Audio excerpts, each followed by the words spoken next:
안녕하세요. 잡추광입니다. 베트남과 러시아는 냉전시대, 러시아가 소련이었던 시절부터 국방 분야에서 긴밀한 관계를 유지해왔습니다.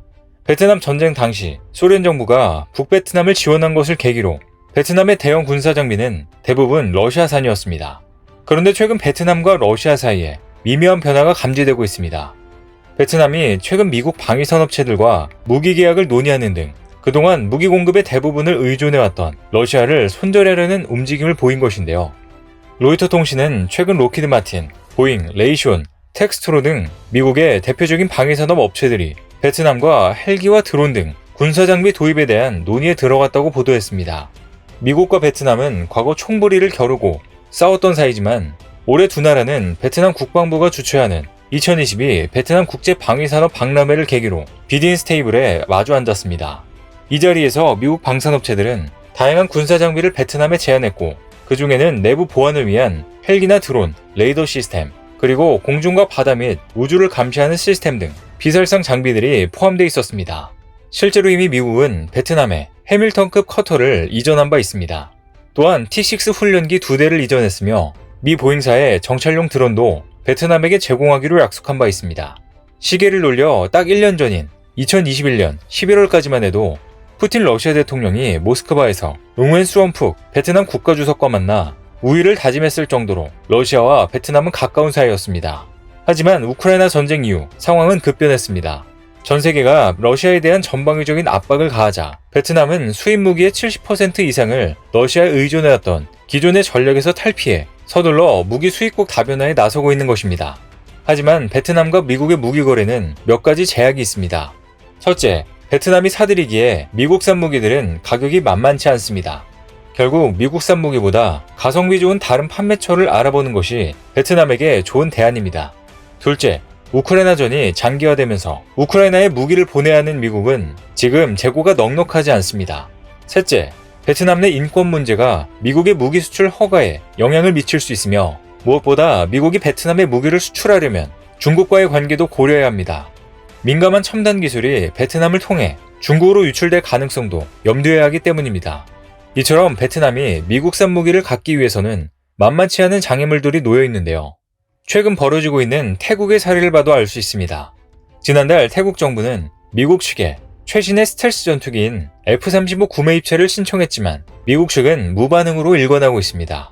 태국이 최근 중국과 공동 군사훈련을 재개하며 미국과 중국 사이에서 줄타기 외교를 벌이면서 미국 정부 안팎에서 F-35 수출에 부정적인 입장이 나오고 있기 때문입니다. 태국의 방콕 포스트에 따르면 알론콩 반나롯 태국 공군사령관은 미국의 F-35 구매 입찰을 신청했으며 구매 방침에도 변함이 없다. 내년 1월에서 7월 사이에 미국 정부의 답변이 있을 것으로 기대한다. 플랜 B는 갖고 있지 않다. 만약 F-35 판매와 관련해 미국 정부에서 어떤 신호가 나오면 그 후에 대안을 살펴볼 것이라고 밝혔습니다. 앞서 태국 공군은 30년 이상 운용한 기존 F-5기를 대체할 새로운 전투기가 필요하다며 미국 로키드 마틴사의 최신의 스텔스 전투기인 F-35를 8대 구매할 계획이라고 밝혔습니다. 그러나 미국은 묵묵부답으로 일관하면서 전투기 판매를 위한 실사조차 진행하지 않고 있습니다. 지난 2014년 군부 쿠데타로 집권한 태국 정권이 중국과의 군사협력을 유지하는 상황에서 기술 유출 우려가 큰 첨단 전략무기를 미국으로부터 사들이기는 어렵습니다. 더구나 태국은 지난 8월 코로나19로 그동안 중단됐던 중국과의 연합 공군훈련을 3년 만에 재개했고 중국산 탱크와 잠수함, 상륙 강습함 등 잇따라 구매해 미국을 자극했는데요. 미국이 이런 태국에게 F-35를 순순히 판매할 리 없습니다. 이렇듯 베트남의 입장에서는 미국에게 무기를 사려면 여러 가지 제약을 고려해야 합니다. 따라서 베트남은 미국 이외의 나라, 즉 이스라엘과 한국, 인도, 유럽 등 다른 판매처를 열심히 찾는 중입니다. 특히 베트남은 최근 한국과 무기 협력을 위해 안간힘을 쓰고 있는데요. 한국과 포괄적 전략 동반자 관계를 맺으려 하는 등 그 어느 때보다 적극적입니다. 방산 분야에서 한국에 대한 베트남의 기류는 이번 베트남 국방 박람회에서 노골적으로 드러났습니다. 전세계 30개국 170여 기업들이 참가한 이 자리에서 베트남 국방산업 정부 부처 고위 관료인 응우엔 비엣 훙 소장은 아예 대놓고 이렇게 말했습니다. 우리는 러시아에 대한 무기 의존도를 줄이고 국방산업의 협력을 강화해 장비 생산을 위한 조달, 기술 획득 및 기술 이전을 위한 채널을 다각화할 것입니다. 즉 러시아를 손절한다는 얘기입니다. 우크라이나 침공 이후 러시아의 방위 산업이 세계에서 고립되어 가고 있다는 것을 눈으로 확인시켜주는 장면이었습니다. 미국이 베트남에 대한 무기 판매 금지를 해제한 지 1년 만인 지난 2017년의 자료를 보면 미국과 한국이 처음으로 베트남의 무기 공급국으로 등장하는 등 베트남의 러시아 의존도에 변화가 감지됐는데요. 2021년에는 러시아 의존도가 60% 아래로 떨어졌고 우크라이나 전쟁 이후에는 더 큰 폭으로 감소했습니다. 한번 무기를 사면 더 이상 그 나라와 거래를 완전히 끊을 수 있는 게 아닙니다. 군수 분야의 무기들은 계속 유지, 보수를 해줘야 하기 때문입니다. 오랜 세월 러시아와 거래를 했기 때문에 여전히 베트남에 배치된 군사 장비들은 러시아 제품 일색입니다. 이번 베트남 국방 박람회에서도 베트남 공군은 러시아제 소위 30 MK2 전투기와 밀 헬기가 편대를 구성해 관중석 상공을 날았습니다. 문제는 이미 나타나고 있습니다.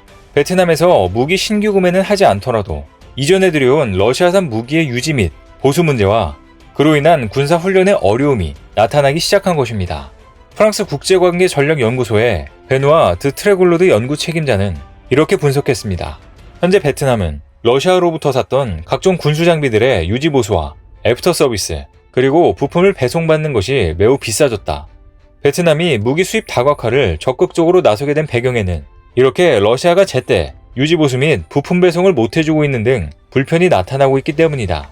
즉, 지금 현재 베트남이 가지고 있는 무기들은 사실상 무용지물이나 마찬가지인 것이죠. 베트남이 한국의 방산협력을 다급히 요청한 이유는 이런 긴급한 속사정이 있었던 것입니다. 베트남이 적극적으로 방산무기 시장을 두드리는 또 한 가지 이유는 중국 때문입니다. 남중국해에서 인공섬을 일방적으로 건설하며 영유권 분쟁을 일으키고 있는 중국 때문에 베트남은 여간 불편한 게 아닙니다. 겉으로는 유대 관계를 유지하는 것처럼 보이지만 속으로는 굉장히 껄끄러운 사이인데요. 이 때문에 베트남은 군사무기 분야에서 있어서만큼 중국제 장비를 최대한 피하고 싶어 합니다. 특히 전자전, 암호화, 영상, 사이버 분야에서 중국제 장비는 피하고 싶어 합니다. 결국 베트남은 한국산 방산무기에 눈을 돌리게 된 것입니다. 최근 5년간 베트남의 주요 무기 수입국 순위에서 한국은 러시아, 이스라엘에 이어 3위를 차지하고 있습니다. 지금까지 베트남 무기 수입의 절반 이상이 러시아산 무기였다는 점을 감안할 때 이미 한국은 베트남에 상당한 규모의 무기를 수출하고 있었던 것입니다. 지난 5년간 K방산은 여러 히트작을 내며 한국의 무기 수출 현황은 이제 필리핀, 인도네시아, 영국, 인도, 노르웨이, 폴란드 등 그야말로 다양해졌습니다.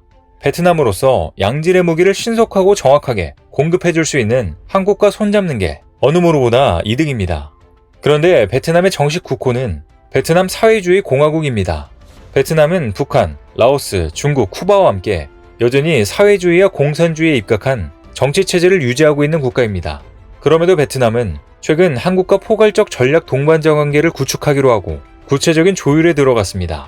베트남과 이런 수준의 협력 관계를 맺은 나라는 지금까지 중국과 러시아, 인도 세 곳에 불과합니다. 이런 점을 볼 때 앞으로 한국산 무기의 베트남 진출은 더욱더 확대될 가능성이 높습니다. 최근 베트남의 무기 제조 능력도 많이 향상되었고 그래서 이제는 베트남도 자신들에게 무기를 파는 것만이 아니라 기술 이전을 해줄 수 있는 무기 회사를 적극 알아보고 있는데요. 그중 한국 관련 회사인 이스라엘 웨폰 인더스트리는 베트남 현지에서 소총과 총기류를 제조하며 기술 협력 및 이전은 물론 국방 임무 전반에 로드맵을 마련하는데 베트남 당국과 긴밀히 협력하고 있습니다. 이 웨폰 인더스트리는 SK그룹의 계열사입니다.